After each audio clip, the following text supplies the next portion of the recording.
Sou a Nélia Pietrani, sou professora da Faculdade de Letras da UFRJ, professora de literatura brasileira. E lá na UFRJ eu desenvolvo um projeto com meus alunos, graduandos e pós-graduandos, voltado para o estudo de literatura de autoria feminina, porque coordeno um núcleo que se chama Núcleo Interdisciplinar de Estudos da Mulher na Literatura. Estudando literatura brasileira, eu comecei com o século XIX, acho que quase todos os professores começam lá, existe isso, né, esse negócio do século XIX, mas nos meus estudos de pós-graduação eu acabei me dedicando mesmo à literatura mais próxima temporalmente, digamos assim. Eu trabalhei a poesia de Ana Cristina César e Sylvia Plath.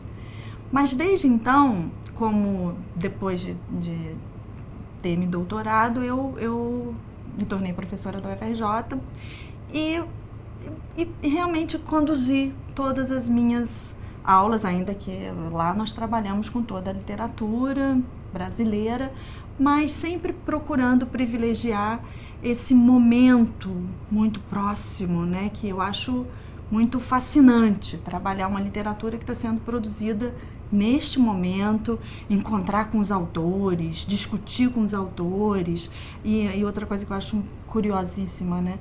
Você estudar uma obra que está em curso. Então, esse é um desafio constante, porque você fica buscando a ideia de obra, mas ao mesmo tempo sabe que o autor também está nessa busca, tá? Que vai produzir e publicar um novo livro e o resultado disso, muitas vezes, eu acho isso também curioso, vai concorrer com aquela ideia de uma obra orgânica, se é que podemos chamar assim.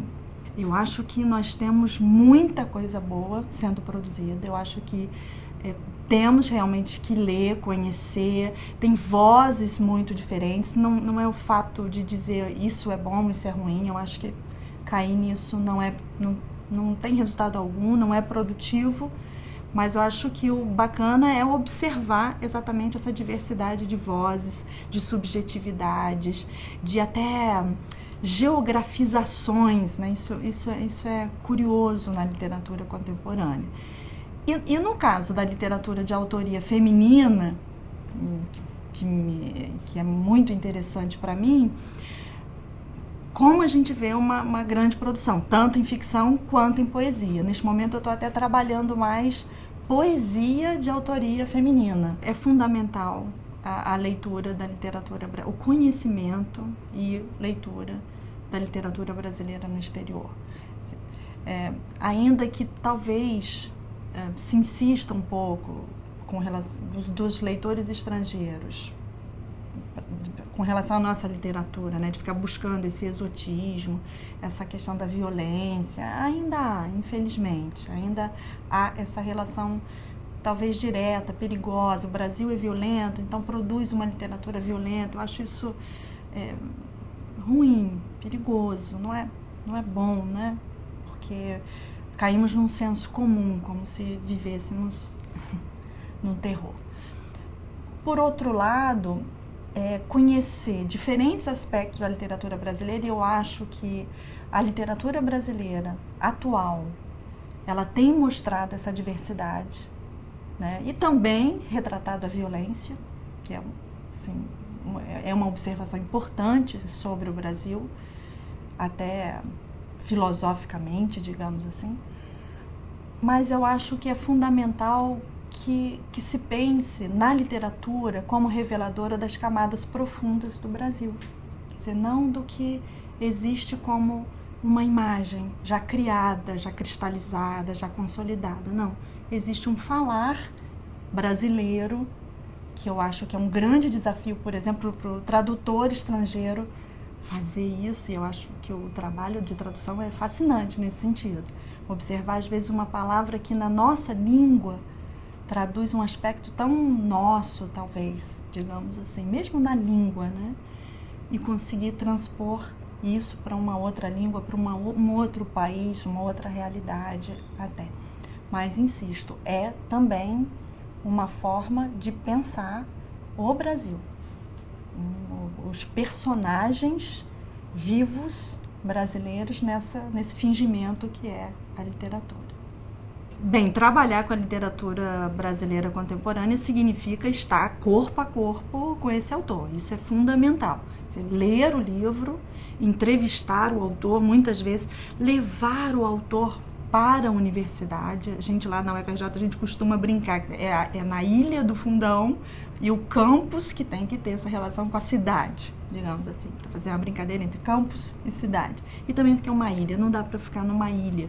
Esse diálogo com o autor é fundamental, inclusive às vezes até nas aulas. Eles costumam ir às aulas também, ou como eu disse, a eventos que nós organizamos, no caso do NIELM, do Núcleo Interdisciplinar de Estudos da Mulher em Literatura. Nós temos alguns eventos, pequenos eventos, que se chamam Encontro com Escritoras. Então, elas vêm, fazemos às vezes uma pequena mesa, mas sempre muito produtiva, né? E também o encontro do fórum, que acontece anualmente, ele é dividido da seguinte forma. Nós sempre trazemos poetas, uma mesa com poetas, uma mesa com ficcionistas e uma mesa, às vezes, com tradutores, com professores de universidades estrangeiras, porque também nos interessa essa questão da recepção da literatura no exterior, a internacionalização da literatura, alfarrabistas, livreiros. Então, esse diálogo também com o mercado, essa produção aí vasta, importante, vigorosa, é fundamental. As universidades brasileiras, principalmente as universidades públicas, elas têm, de fato, sofrido uma redução muito grande de apoio financeiro, digamos assim, principalmente na área de humanas. Isso é uma situação muito complicada para nós, que às vezes queremos desenvolver projetos mais densos até. Por exemplo, às vezes queremos uma atividade simples, queremos convidar um grupo de poetas para irem à universidade, dialogarem com os nossos alunos, e nos vemos numa situação de às vezes, não ter o dinheiro para pagar a passagem do convidado que mora em Porto Alegre, que mora em São Paulo. Estou me referindo a uma universidade, a UFRJ, no Rio de Janeiro. Então, isso seria fundamental que acontecesse com relação principalmente às humanidades, porque se pensa que não envolve essa questão financeira. E, infelizmente, se pensa também que não existe uma relação muito direta com o conceito de utilidade, digamos assim, que visa um lucro, né?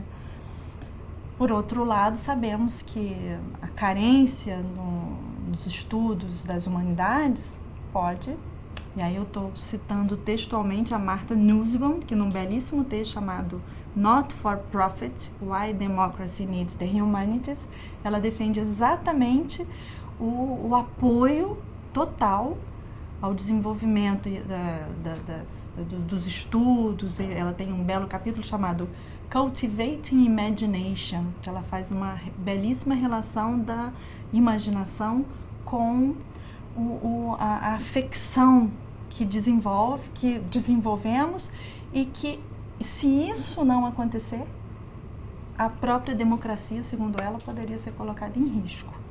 E eu também acredito nisso. Acho que é preciso, sim, sempre pensar, direcionar para o desenvolvimento das humanidades e aí das artes, por extensão, ou da literatura.